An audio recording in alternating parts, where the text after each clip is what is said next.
Jika kita menelusuri sejarah para sahabat perempuan di zaman Rasulullah SAW, tentu kita akan menemukan banyak kekaguman-kekaguman yang luar biasa. Mereka bukan hanya berilmu, berakhlak dan juga pandai membaca Al-Quran, tetapi juga jago pedang, berkuda dan memanah. Dan tidak sedikit dari mereka yang menjadi dokter yang pintar mengobati para sahabat yang terluka di medan pertempuran. Bahkan ada di antara mereka yang terpotong tangannya karena melindungi Rasulullah SAW. Siapakah para jagoan wanita di zaman Rasulullah? Khawlah binti Azur, kesatria berkuda hitam. Siapa kesatria berkuda hitam ini? Itulah Khawlah binti Azur. Dia seorang muslimah yang kuat jiwa dan raga. Sosok tubuhnya tinggi, langsing dan tegap. Sejak kecil Khawlah suka dan pandai bermain pedang dan tombak, dan terus berlatih sampai tiba waktunya menggunakan keterampilannya untuk membela Islam bersama para mujahidah lainnya. Diriwayatkan betapa dalam salah satu peperangan melawan pasukan kafir Romawi di bawah kepemimpinan Panglima Khalid bin Walid, tiba-tiba saja muncul seorang penunggang kuda berbalut pakaian serba hitam dengan tangkas memacu kudanya ke tengah-tengah medan pertempuran. Seperti singa lapar yang siap menerkam, sosok berkuda itu mengibas-ngibaskan pedangnya dan dalam waktu singkat menumbangkan 3 orang musuh. Panglima Khalid bin Walid serta seluruh pasukannya tercengang melihat ketangkasan sosok berbaju hitam itu. Mereka bertanya-tanya siapakah pejuang tersebut yang tertutup rapat seluruh tubuhnya dan hanya terlihat kedua matanya saja.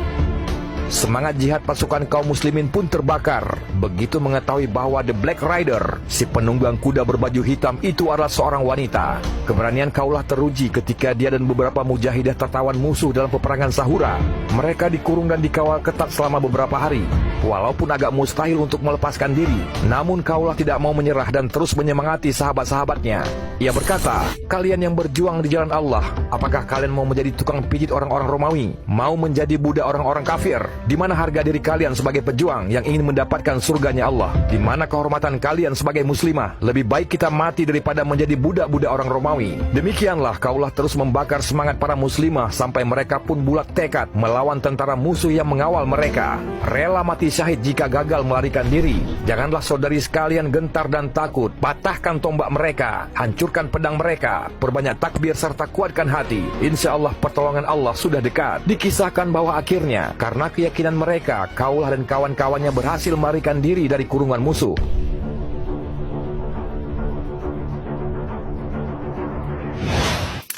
Nailah, si cantik yang pemberani. Nailah binti Al-Farisyah merupakan istri Utsman bin Affan radhiyallahu an. Dia terkenal cantik dan pandai. Bahkan suaminya sendiri memujinya. "Saya tidak pernah menemui seorang wanita yang lebih sempurna akalnya daripada dia. Saya tidak segan apabila ia mengalahkan akalku." Mereka menikah di Madinah Al-Munawwarah dan sejak itu Utsman kagum pada tutur kata dan keahlian Nailah di bidang sastra. Karena cintanya, Utsman paling senang memberikan hadiah untuk istrinya. Mereka punya 1 orang anak perempuan, Maryam binti Utsman. Ketika terjadi fitnah yang memecah belah umat Islam pada tahun 35 Hijriah, Nailah ikut mengangkat pedang dan membela suaminya. Seorang musuh menerobos masuk dan menyerang dengan pedang pada saat Utsman sedang memegang Al-Quran. Pada surat Al-Baqarah ayat 137 Allah berfirman, "Maka Allah akan memelihara engkau dari mereka." Seseorang pemberontak lain masuk dengan pedang terhunus. Nailah berhasil merebut pedang itu, namun si musuh kembali merampas senjata itu dan menyebabkan jari-jari Nailah terputus. Utsman syahid karena sabetan perang pemberontak. Air mata Nailah tumpah ruah saat memangku jenazah sang suami. Ketika ada musuh dengan penuh kebencian menampari wajah Utsman yang sudah wafat itu, Nailah lalu berdoa, "Semoga Allah menjadikan tanganmu kering, membutakan matamu dan tidak ada ampunan atas dosa-dosamu." Dikisahkan dalam sejarah Islam bahwa si penampar itu keluar dari rumah Utsman dalam keadaan tangannya menjadi kering dan matanya menjadi buta. Sesudah Utsman wafat, Nailah berkabung selama 4 bulan 10 hari.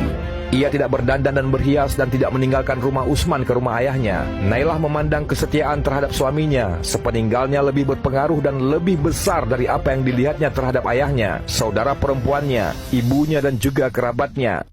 Ia selalu mendahulukan keutamaannya, mengingat kebaikannya di setiap tempat dan kesempatan. Ketika Utsman terbunuh, ia mengatakan, "Sungguh kalian telah membunuhnya, padahal ia telah menghidupkan malam dengan Al-Quran dalam rangkaian rakaat."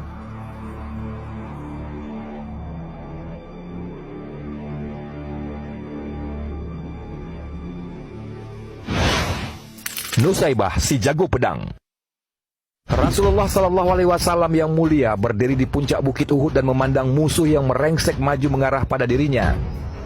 Beliau memandang ke sebelah kanan dan tampak olehnya seorang perempuan mengayun-ayunkan pedangnya dengan gagah perkasa melindungi dirinya. Rasulullah Shallallahu Alaihi Wasallam yang mulia berdiri di puncak bukit Uhud dan memandang musuh yang merengsek maju mengarah pada dirinya. Beliau memandang ke sebelah kanan dan tampak olehnya seorang perempuan mengayun-ayunkan pedangnya dengan gagah perkasa melindungi Rasulullah Shallallahu Alaihi Wasallam.